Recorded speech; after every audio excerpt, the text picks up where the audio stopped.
Hello and welcome, my friends. Today we're going to take a look at something that many of you have been asking about. We're taking a look at Synchron. They have been getting a huge amount of support. So with all of that support, I've been cooking up something really special. An adventure sync pile.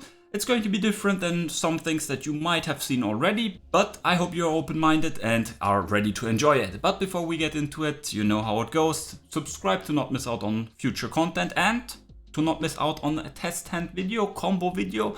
That's going to be amazing. I'm going to show you all what this deck can do with the insane amount of consistency. So let me show you right now what I have in store for you. So coming into this hopefully very interesting deck profile of our Synchro stuff. First of all, a beautiful playmat. See more of it, right? What's going on here at the sides in our test hand video. But let's get right into the main cards of our deck. So talking obviously about the Synchro cards. We are playing 2-offs of our Stardust Synchron Dragon. We are playing a 2-off of the Revolution Synchron. We are playing also a 2-off of the Assault Synchron and a 2-off of the Jet Synchron. These are our most important Synchrons and tuners in the entire deck. They're super important. These are the cards that we are always summoning with our Junk Speeder. They're very versatile. The levels from 1 to 4, very key.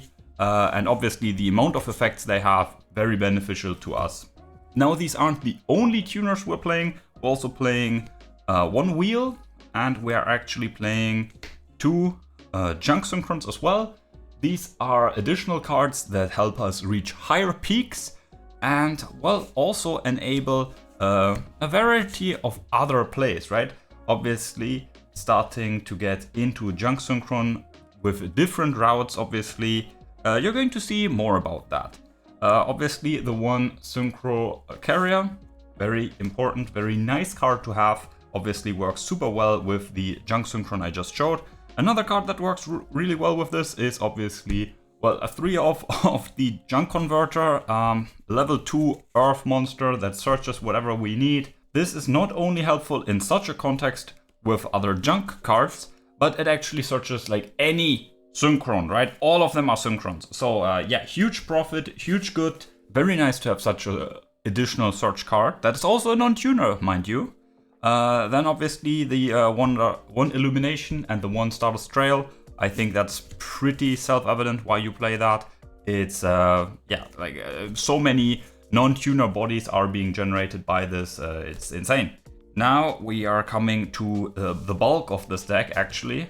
It's the Search and Extender cards. Synchro cards and tuner cards, all of that nonsense. They've gotten so much consistency support, right?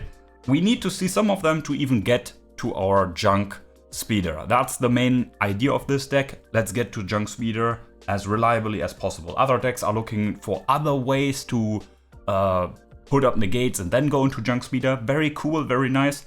But I feel like the consistency with these decks is often a bit of an issue. So let's go into consistency cards. One Rhoda. Well, we search so many warriors that we have.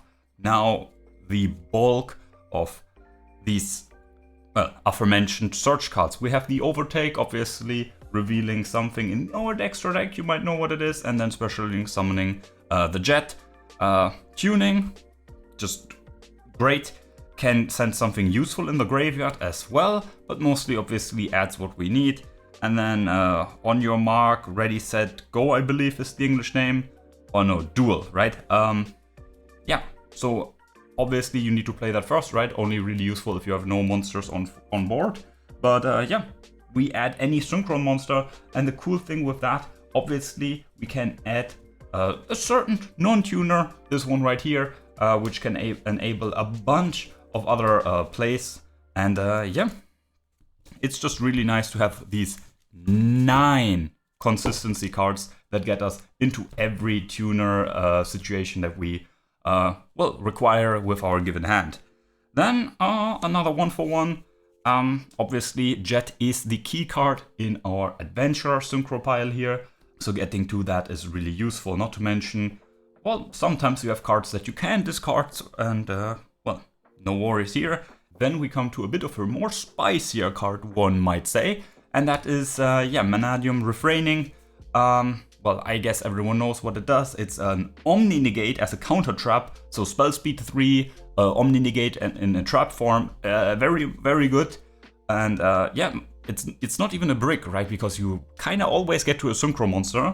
And well, it's just great. And well, maybe it has some other context as well. Who knows?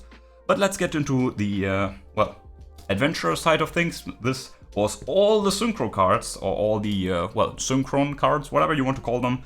That was our Synchro stuff, and now let's go into, well, obviously Enchantress, obviously Riot, only one Adventurer, Draco back, and I am still going for Gryphon Rider instead of Illegal Knight. Now that's just 6 cards that are starting our adventure stuff, right? The 3 Riots and the 3 Enchantress.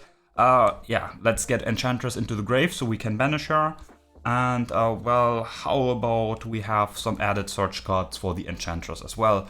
Obviously, Small World can search many other cards, but in most cases you ought to search for the Enchantress with this. So with that, we're actually playing 10 Adventurer starters. Now the thing is, we play TG Hyper Librarian in our extra deck. Oh god, sorry I spoiled you, but I think that's self-evident that you play that. So we need to have actually some cards that we draw into that actually have some value.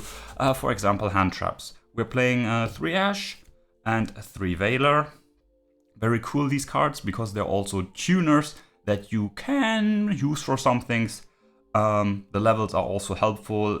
Veiler being a spellcaster, also helpful for the Enchantress, right? Ash Blossom being a level 3. Yeah, again, not only helpful cards to draw into, but versatile in their own way. Then we're rounding it up with, obviously, Imperm, a pretty neat card.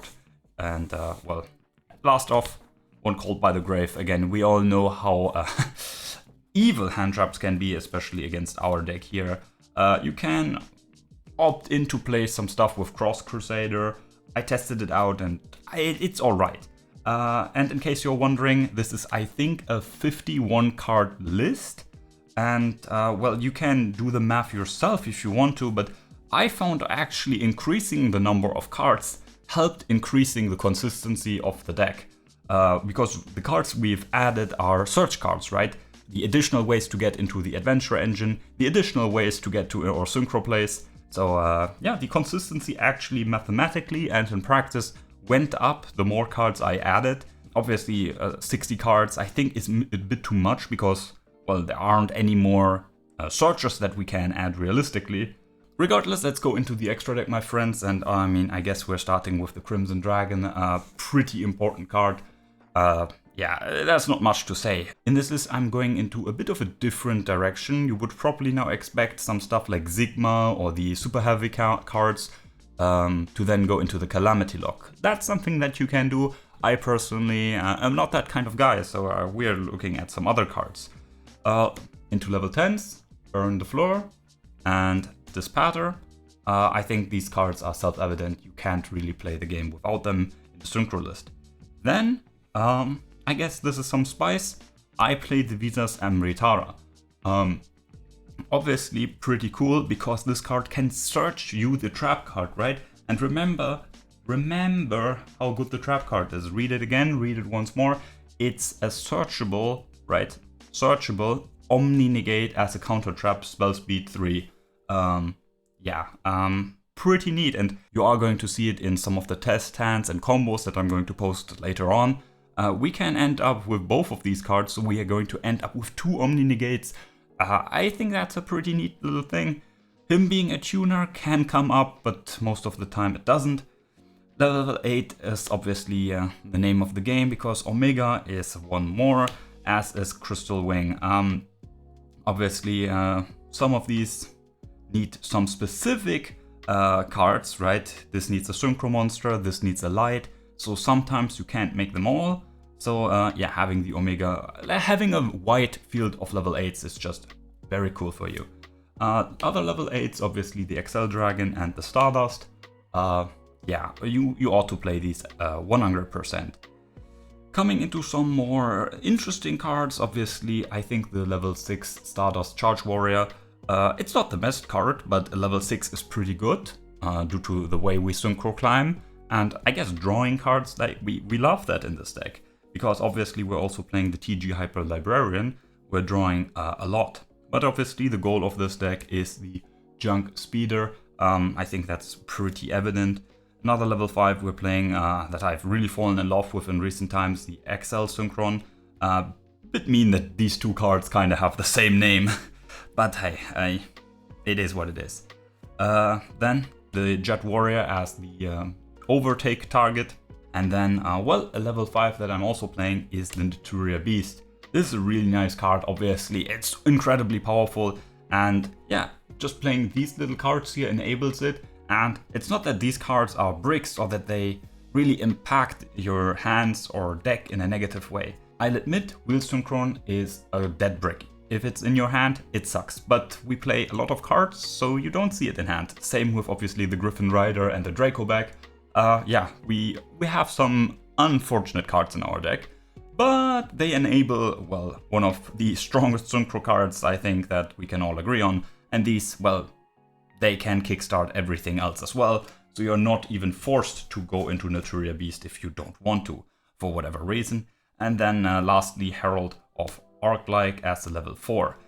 You're noticing, again, we aren't playing the Calamity Lock. I think that is a cringe, and honestly, we don't need it. Like, these other cards, way easier to get into, as such they are more reliable and more useful extra deck spaces, and again, the extra deck is super tight.